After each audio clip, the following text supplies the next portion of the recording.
Hey everyone, quick announcement before this week's episode. Our good friend Taylor's sibling Fennel is raising funds on GoFundMe for their gender affirming surgery. We would really appreciate it if you would just consider supporting Fennel and check out their GoFundMe page. There's going to be a link in the episode description. Mean the world. Thanks. The Dane and Derek Show is an uncensored, unfiltered podcast. Content warnings can be found in the episode description.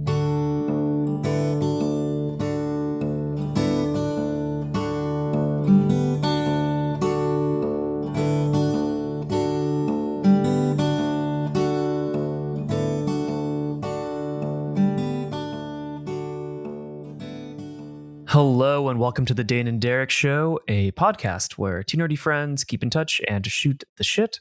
My name is Derek, a writer, director, and formerly very frequent Lord of the Rings watcher.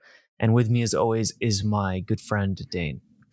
I'm Dane. I'm a writer, musician, podcaster, and a lover of tabletop RPGs, which by and large probably would not exist without dear old Tolkien. So Here we are. Here we are with today's episode. As you can probably guess from the title, we are talking about Tolkien and Game of Thrones. So Dane, Tolkien or Game of Thrones? Tolkien. I don't have a better word. What is there a word for the Lord of the Rings setting? Arda? Middle Earth? No, I don't know. Middle Earth is only a part of it. Anyways, yeah, Tolkien stuff all day, every day over Martin's Song of Ice and Fire setting. Mm-hmm. Yeah, the complicated relationship I have with Tolkien, though, is that I've only read The Hobbit through the original trilogy once. Mm-hmm. I'm a much more avid fan of watching those movies over and over again, as we're probably going to talk about with Game of Thrones and Tolkien. This was one of your topics, but you wanted to talk about the downsides of Tolkien, Game of Thrones, and I'm really curious what you mean by downsides, because I have some thoughts, but I'm curious what you mean specifically. So the big thing I want to touch on downsides wise isn't their worlds and stories have some major flaws, specifically around people of color and women in particular. No debate. No debate about that, and interest and that's deeply flawed. And I believe we've touched on all of that before, not in as much depth as maybe we should at some point, but setting all of that aside, the things that I but a negative side effect of both of their works, that I don't think is talked about enough, is their outsized impact on the genre as a whole. Your fantasy thing has to be like Game of Thrones or Tolkien, or else it's not good enough. Right. It's the thing of if I'm making a fantasy book, then I need to make 7 maps and know the 400 plus year history of this one fucking kingdom and all of that stuff. And on top of it, it also gets into things of there must be elves and dwarves and halflings and humans and blah, blah, blah, blah, blah. This is absolutely a bigger problem with Tolkien. Yeah. And I bring up Game of Thrones in particular in relation to George R.R. Martin with it because Game of Thrones was such a phenomenon that I was deeply afraid that the exact same thing was going to happen again. And I think it did a little, but because Game of Thrones crashed and burned in so many people's eyes, mine included, that I actually think we were kind of spared all fantasy for the next 50 years being that way, right? Yeah. And even then, we would still not be escaping the Tolkien thing because, for God's sake, Martin, A Song of Ice and Fire isn't entirely a reaction to The Lord of the Rings. Martin will admit it. And so it's this problem of they are too ubiquitous in my mind. Mm-hmm.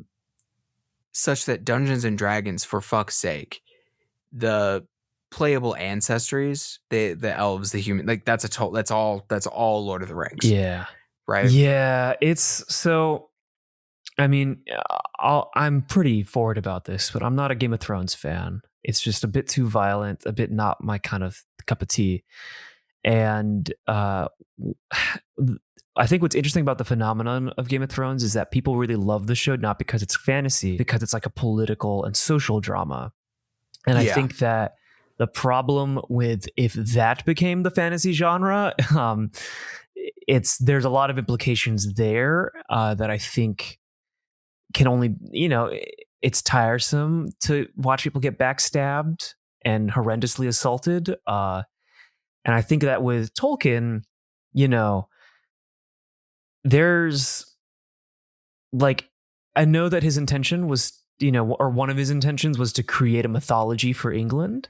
Mm-hmm. But in a lot of things, he took a lot of his own beliefs and twisted them into sort of, it's not an allegory, but it became kind of an allegory for his beliefs. And in a lot of ways, it's seriously impacted the genre, the genre that, people like H.P. Lovecraft and like Robert E. Howard and Michael Moorcock, like all write in. And it's just, it's very complicated and very unsettling. Yes. I think part of it is that there are very few genres, even the closely related genres like YA and YA might actually have a similar person though, and we could come back to that. But like there are very few genres that have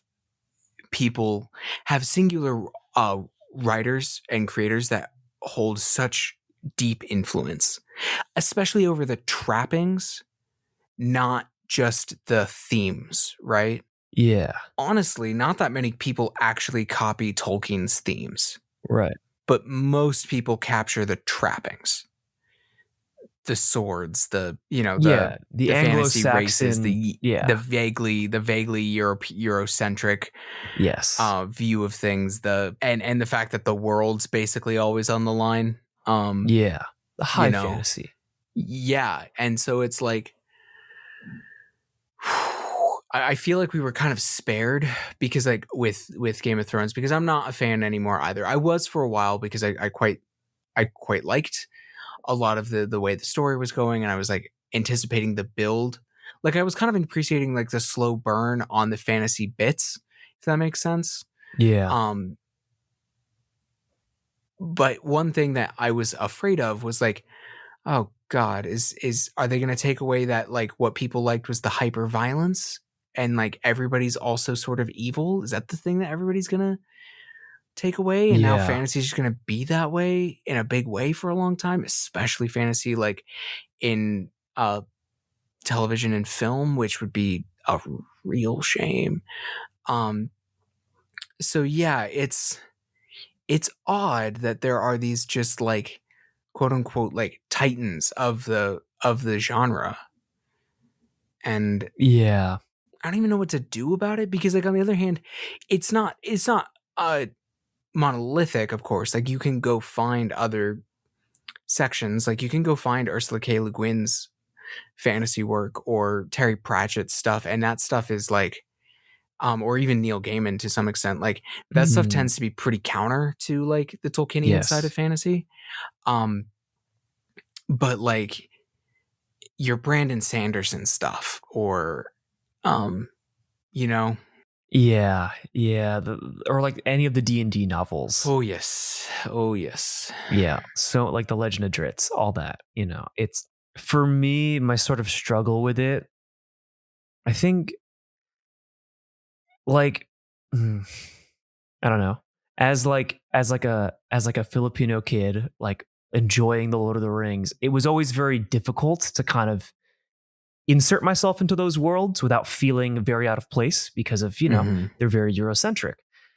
And as an adult in doing like more reading and being around, I have a lot of like friends now who are within like a lot of like activism communities. And like early last year, people were circulating this sort of essay on sort of the deconstruction of orcs in Tolkien's work. And, like it's like pretty clear once like it's like, oh man, like in last week's episode, when you lay out all the pieces, it's pretty clear to see, how we're erasing things or omitting things, right? Yeah. And it's like pretty clear that orcs are equivalent to Asians, right, in Tolkien's work. And that's like pretty rough, you Yeah. know? And as a result of it's like this weird, there's like so many like arguments online about how like, well, it's fantasy. Orcs are orcs. They're not based in any sort of reality. But the ironic part about fantasy as a genre, right, is that we are basing it off of things we imagine, which are based on things we experience, which are based on the world we live in and the history we know and understand. Right. And so there's no way that an orc can just exist in a fantasy world unattached from its original association to Asians and Asia.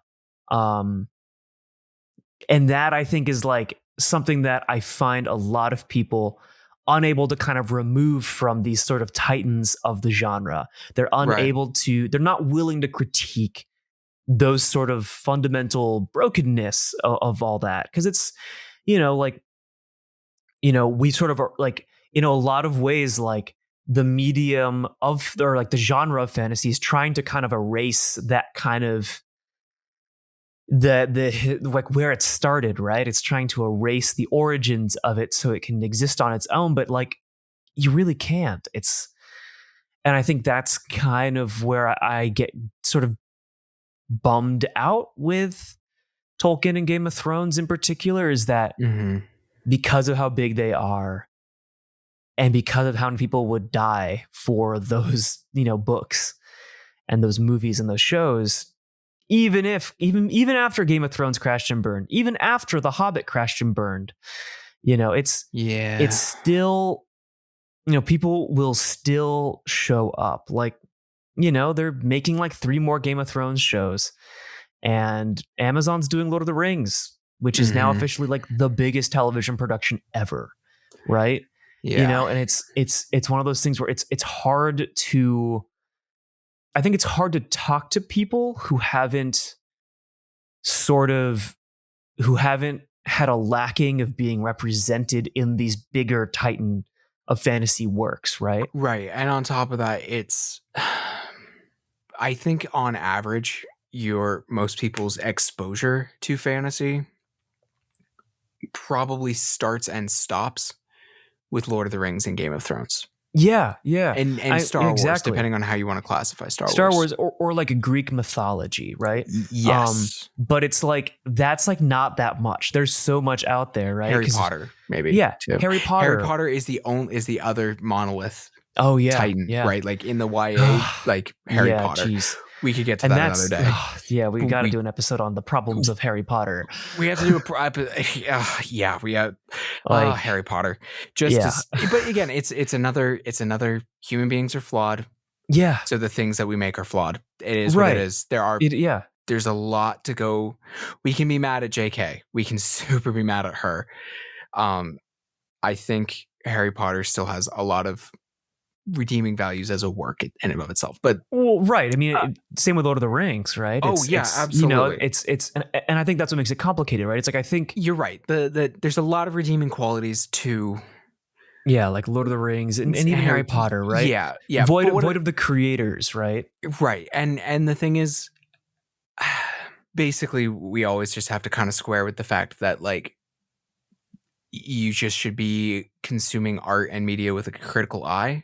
But the thing is, I was kind of talking about before we got a little sidetracked on Harry Potter was if your exposure to fantasy ends up basically being Lord of the Ring, Star Wars, Harry Potter, Lord of the Rings, and Game of Thrones, if you're a little vaguely interested in these things, you're not going to see how pervasive and problematic these things are. Right. Like if you don't know a lot about fantasy, you don't see how orcs show up and the way they continuously show up in all the other fantasy media, right? Yeah, exactly. Like you don't see that in the dungeon, not the Dungeon Master's Guide, the Monster Manual, you flip open to Goblin and Orc and they are labeled as evil, immutably so. Mm-hmm. Right? They've changed that about 40 years too late. Yeah. Not too late, but like 40 years Yeah. past when they probably should. And so it's this thing of like, it's also hard to see because the genre is small. Whereas I think for an average person, like you saw Lord of the Rings and then you saw Game of Thrones, and you're like, dope. Fantasy, cool. Very fun. Moving on. Whereas like for people who love the genre and are very steeped in the genre, there is a side of it where it's like, oh my God, like could we do anything else, please? Like Right. you, Yeah. you know, It's exactly right. Like it's like like when does fantasy become a set of paints versus like, a set of paints to paint whatever you want, or like to paint in more than one style, right? Like it, fantasy often feels like there's only one way to do fantasy. It's go big or go home. and it's you look like Tolkien or you're not fantasy. Exactly, right? Like that was a huge critique of Aragon. Was that the elves didn't have pointy ears, and the like orc adjacent uh like like Uruk? characters, yeah, Can't remember what they're called. Urgles. Urgles, yeah. Yeah, they Because didn't that's have definitely horns. not based off of orc. Sure. Right, exactly, right. And like it got compared, it wasn't Tolkien enough. It was compared too much to Star Wars, and it just kind of bombed. Film wise, definitely. Yeah, film wise. I mean, and so and so like, it's a thing. It's like it's it's very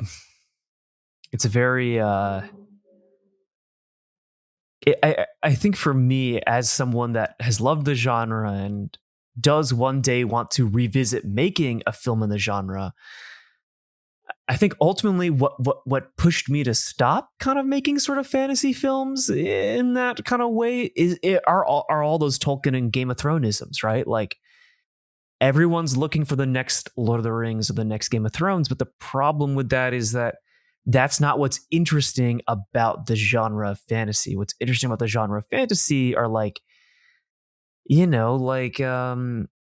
like take for example, okay, like a modern example of a good fantasy movie is like Thor Ragnarok, or like Yeah. or like any Miyazaki movie, or and some of them are more magical realism, which is a part of the fantasy genre, right? Like, or like Paddington's a fantasy movie, but like you'd never call it a fantasy movie, right? No. And I think that that's something super nuanced about the genre that a lot of people don't realize, is that you're consuming like fantasy movies all the time. You just don't realize it. And because you expect a certain dress up to be played along with it. And like, and to me, that's really unfortunate, because it's highly limiting to expect all fantasy to be this way or no way, right? It's just like how, like I like yes, you can have the D&D game that is about saving the world, but you can also have the D&D game that's about saving the tavern you own. Both can be just as emotionally like interesting. Yeah. Yeah. And yet, we don't get that, right? Like Absolutely. Yeah, like no, I like for that reason I've started working on a new campaign. And one thing I promised myself, like written at the top of like the document I'm working on for it, is like the world's already ended. It's like there is no world like it's done. There's no saving the world in this game. There just won't be. And like that's the thing, is that it's so easy to fall into that trap, right? Especially around D&D, and I would even say Dungeon World too, because they lean so heavily into the Tolkienian in particular. I'm calling them more Tolkienian than like Game of Thrones, because Game of Thrones comes out of anyways. The Tolkienian tropes of like elves and men and dwarves and great evils, right? And so like I sometimes feel so trapped when approaching approaching these things, because it's like, I guess, and so then there's this part of me that's like, is this just Tolkienian fantasy now? Is that just what it is? Should it just be, should we just start calling it its own subgenre? Like, That's not a bad idea, because that would almost, because then that would make people go, well, then what is fantasy as a genre, right? People would start to ask that question again. what do you think?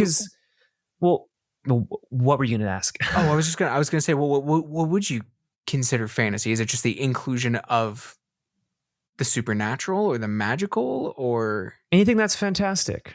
Mm-hmm. Well, what broadly, about horror? Right? I would. Horror tends to land pretty fantastic. I would say horror would fall into that. Fantasy is such a broad genre. It's so broad. And then you can break it down, right? Like, what I hate the most about like the genre labeling, right, is like, you've got high fantasy, which is like Tolkienian fantasy, which is what we should call it.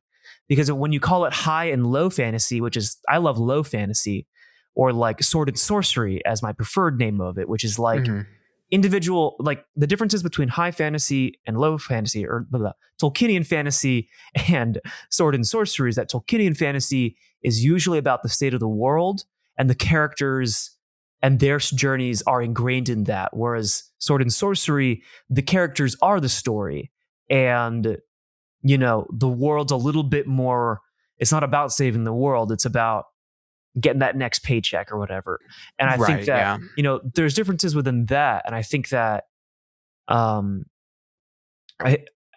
actually like the idea of calling it Tolkienian fantasy, because I mean, it's a pretty common term in some like academic circles, but like, I don't think it's used very broadly to just like, I think so frequently it falls, it just catch all for fantasy. And most people, the first thing that pops into their head is like a version of Tolkienian fantasy. Yeah. Well, because I think Tolkienian fantasy has its roots in sort of mythology mixed with history, mixed with world-ending conflict, right? And a certain amount of medievalism. Yeah, medievalism, yes. And I think I would define fantasy a little bit more narrow than you, because you're just anything with a fantastical element by your standard, and then that about qualifies it. I think that gets just a little too broad. For me, I think it's the inclusion of magic, and then I think it's the inclusion of magic, not the supernatural, if that makes sense. Okay, yeah. Simply because I think that if you don't put that in there isn't a distinct line between horror, or a distinct enough line, if that makes sense. Okay, or a distinct enough line between science fiction. Okay, so maybe fantasy. Because I realized, I was just about to say like, you could say the inclusion of magic and the fact that it takes place in the past, but Star Wars takes place in the past, so that immediately, granted, those are space opera, which is a form of science fiction fantasy. I would call Star Wars a science fantasy. Whereas like I think the distinction for me at least is in science fiction is like almost like an attempt to like I know that there are midichlorians in Star Wars, but like people like, don't explain the Force. I'm like, that doesn't explain the Force. Like, it's not even a good. They tried, but it wasn't even a good attempt. Like, like it's magic, right? The Force is magic. It's a magic system. Whereas like in Firefly, River being a weird psychic is not magic in the same way. It's not presented as magic. It's presented as a fantastical element. And then horror, I think there can be fantastic things, but I don't think I would qualify it as magic in quite the same way. I think there's a different attempt, something going on with horror versus fantasy. I guess there can be fantasy. Genre is bullshit in some ways. Like it's just so it's helpful to a point. And that's like funny is like the genres are so broad that it's like, Tolkien doesn't really define all of fantasy, but like I think it just defines the perception of the fantasy, and it defines a lot of what people attempt to do in it. If that makes sense. that I find that just exhausting. And like I said, I'm quite glad that Game of Thrones didn't supplant it, which I was very worried it might. Like if they had stuck the landing in just like kind of a universally acclaimed way, I would have been like, oh shit. you know. Yeah, because then you and I and so many other fantasy artists couldn't do what they want to do, and Yeah. it's like, I don't know, like, And again, I'm not even against like I don't want like the whole like Tolkienian fantasy thing of like swords and sort of medievalism and these things to go away. I really love that, like that aesthetic and all of that that yeah, goes with it. I just want it to be broader, and on yeah, top of that, like mhm, I just want more different stuff in it. Like I love the Dark Souls, like the Soulsborne series, which owes a lot to Tolkien, certainly like aesthetic wise, and it's fantasy in that way, and like the world is at stake and whatnot, but it's very, very different. It feels very different, just because of different choices made. And like I don't even think that like we should, like, of course I don't think we should abandon any path of storytelling, but like I do wish that certain things were more prevalent and other things were less, I guess. I don't know. yeah. Yeah. You want to know what's a great example of all the things that we've been kind of like bummed about this episode? Mm. Or I guess a great example of the things we've been bummed about, but then takes it and flips it. Mm. Avatar: The Last Airbender. Truth. Truth. It's sort of, it's not quite Tolkienian fantasy, No. and but it's also not quite sword and sorcery level of terms of it's just personal problems. It's what's No. a nice balance of those elements. It never forgets that, yes, the end of the world could be here, but it never forgets that the protagonists are kids and that they have lives too. Yeah, there's a lot to be said for Avatar: The Last Airbender taking that sort of fantasy thing and taking it in a completely different direction. And Yeah.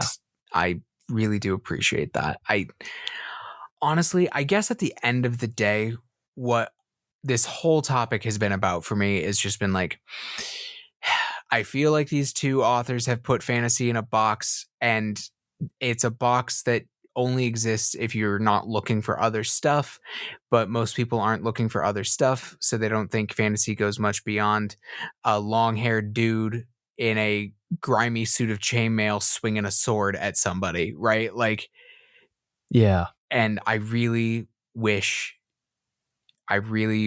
love for the next fantasy whatever that takes hold of people's imaginations the way that Lord of the Rings and Game of Thrones did. I hope Mm-hmm. it is distinctly different. You know? Yeah. 100%. It's got to be, or else it's just gonna. No, it'll be rough. I don't think it's gotta be though. I don't think so, because I think that the average person touches in with fantasy consciously. Like you said, they actually touch in with it a lot more than they think, but consciously touches in with fantasy so rarely Mm-hmm. that they're probably good for more of it. They're probably hankering for it on some level. I bet there's someone out there Yeah. being like, man, there's just no good, out there right now. And we're over here being like, oh dear God, please, could we not have another? And they're like, oh, when is that next Game of Thrones series coming out? Or when is that I Lord of the Rings mean, show going to drop? I think that there's a lot of that out there. maybe that's why D&D actual plays are so big now. Maybe.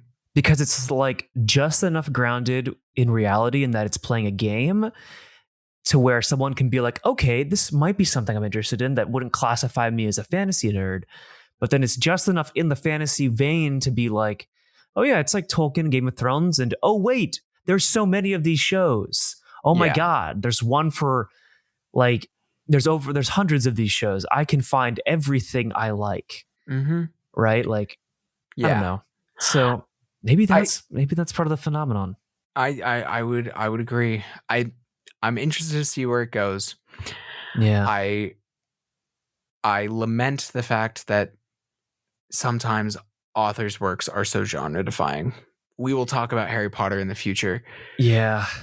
We should probably do a multi-parter on it, because I really do want to talk about the good things in Harry Potter, because on the one hand, I know we're all mad at JK right now. I am too, but like, it's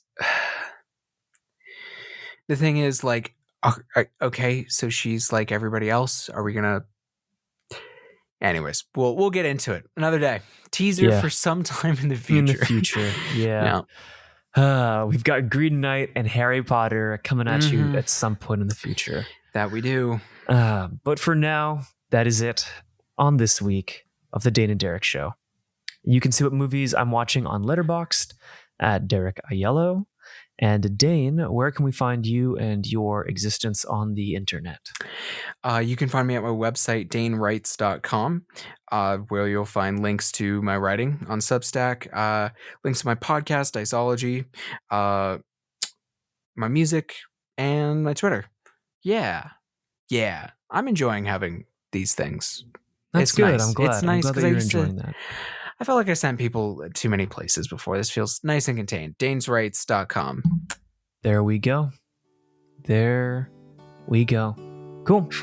Well, we'll catch you all next week. Bye-bye.